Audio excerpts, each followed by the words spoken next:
Hello, Rudolf.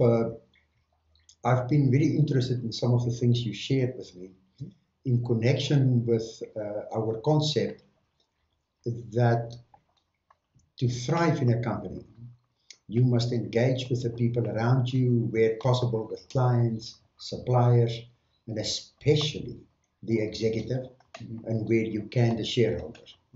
Now, this is a story that we've started discussing, and then I was very intrigued when you explained to me that in your day-to-day activity, being very fortunate to work in a very open-door company, which is a privilege.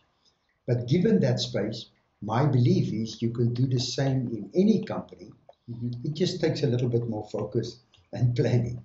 But in your company, it's exceptionally easy. So I would just like you to share with me what you do on a daily basis to engage and what you observe that some people don't do. Like starting with the pizza story. Yes, the pizza story. My day job is sort of doing web development and working amongst my colleagues. But yes, the pizza story. Basically, one of my colleagues started newly and is very serious into his work. But the director showed the day to go and meet with the people, meet and greet, because he works sort of on a different side. He said, no, let's go for lunch, we'll go and have pizza. I'm not particularly keen on pizza, but I tell you that day, pizza was my favorite food. And as I say, there was this opportunity created for me to just meet, even if there wasn't necessarily a lot of business talk in this, it's getting to know directly what his interests are, what turns him on, business, personal. It's basically bonding and relationship building for the day when you need it. But also when you have to go and discuss serious items, like an increase maybe, or client issues, or something that you didn't do quite perfectly in the job, then that type of bonding forms like a cohesion that allows you to address problems. So you also have a variable time when you can take your lunch. How do you organize your lunch, you told me? Yes, no, they have a policy of take your lunch anytime between 12 and 2. Flexible, sometimes you need to work with long sometimes. And in that 12 to 2, you have your half an hour's worth of lunch, pretty standard practice. But I found over time that my direct manager, he sort of picks up at 10 past 12, goes off and buys lunch and gets back. So I would happen to be finished with some work at 20 minutes to 1 when he gets back and we have lunch in the kitchen. Because while you're working, you don't have all the opportunity to talk, but you have this communal space in the kitchen where you can talk business, talk. It's the same thing. You bond. And you even take it a step further and not always have lunch at 12 to 1. Have a bit of lunch at 1:15. Because there are other colleagues which you never come in contact with. You mentioned like these people in support that must work closely with development. Yes. Now, why is that good for you to have lunch when the support people have lunch? They have that direct interface with the client. I get lovely opportunity to sort of occasionally pick up the phone, speak to customers, help them with their issues. But they are the people on the ground. They know, they really now, why is that important to engage with them? They get the brunt of what goes wrong with the clients, which clients don't necessarily share with developers. So it makes it easier for you to do a better job. Exactly. Now, why would you want to do a better job? Who wouldn't want to? I don't know. It's love to be able to contribute. I would suggest that is how you keep your job, first of all.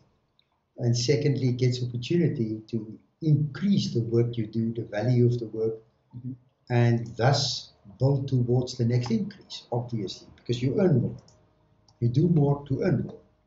Now, if you know more, you can do more, and eventually you may earn more. That's always a risk. It's a long. Nonetheless, if I summarize on this, by communicating with the other people, by just thinking when you take your lunch, that it's beneficial how you do your job, hence beneficial to the company. that you think how you associate with the manager. If he wants to take you for food that you don't like, that day you eat that food. It's just an exception. So you bond. All of that allows you the opportunity to communicate what you do, learn what is important to the company and the clients, so that you can choose better what you do.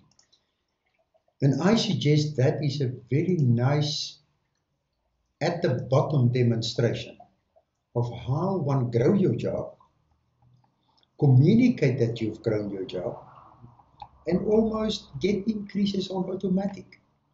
So the increase is always an outcome of the engagement, the involvement, participation, in eventually doing more, adding more value, and communicate that value. Inform. Don't wait for them to find out. They are not Sherlock Holmes, okay? They don't have to go on an investigation to find out what you do, because they know, because you make sure they know. Would that be a correct summary? I'm absolutely in that fortunate position in this company. There's this open door, and you can go in and speak to directly if you like. And it's always a wonderful opportunity, working away, to go to him and say, oh, today I finished this piece of work for you.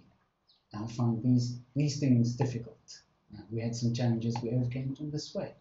So yes, there's that opportunity to sort of show them what you're doing, showing your... But it may even happen you have to do it again if you tell him what you've done, right? It could happen. It is entirely possible. Yeah. I can give you lots of anecdotes Yeah. about some things, and there's some things that obviously went terribly wrong, and you discover this after weeks of the work. But in general, I find it works much better when there's that communication going, because it sort of gives you a feel of what they expect, and they can get a feel of what you're doing. You're not just sitting there in the office So the tapping at keys. So the day when you go and discuss, is my pay still the same as the work that I do? There's not a big discussion. No. Now, the one thing, Rudolf, to just for me in a final, so you communicate, you inform. That's the essence of what I want to get across to our audience there. The second thing, this triggers me to just remind you of something. Sometimes you've done more, you should be paid more, but the company's ability to afford more doesn't exist at that time. Yes. Then one must understand that the bigger environment plays a role over and above what you deserve. So deserve is always a factor of what a company can afford, what the clients can pay, and in the meantime, you got to keep going, doing a better job, and hopefully your clients will pay more, and the company will be able to pay you more. But the company can't pay you what the clients didn't give the company. As simple as that. Now, you grew up in a business home. Yes. So you don't even think about these things. But I just want to summarize it for our general audience. Thank you. I think it is fantastic. Stay involved, organize yourself for maximum involvement with the right people. Important. And yes. it doesn't take you extra time. It's a little bit of thinking. Thank you very much. I'm, as I say, I love the environment where these opportunities are. There's always opportunity to work with other people and communicate with them. Well, in companies where the opportunity is not this easy, yes, you've got to work a bit harder at creating the opportunity, but you must still do the same. Okay. On that topic, I can tell you stories of other companies where I worked where it wasn't as easy, but the principle stays the same. The principle stays the same. It is in your interest to interact, communicate, inform, learn, know more, do more, earn more. Maybe earn more. Okay. Thank you, Rudolf. That's fantastic. I enjoyed this. We will still work on your CV to state your beacon, your aim, and your golden thread very clearly, because my perception is that you made decisions consistently, but you didn't communicate it. Not yet. So we'll work on that next round. That would be great. Thank you.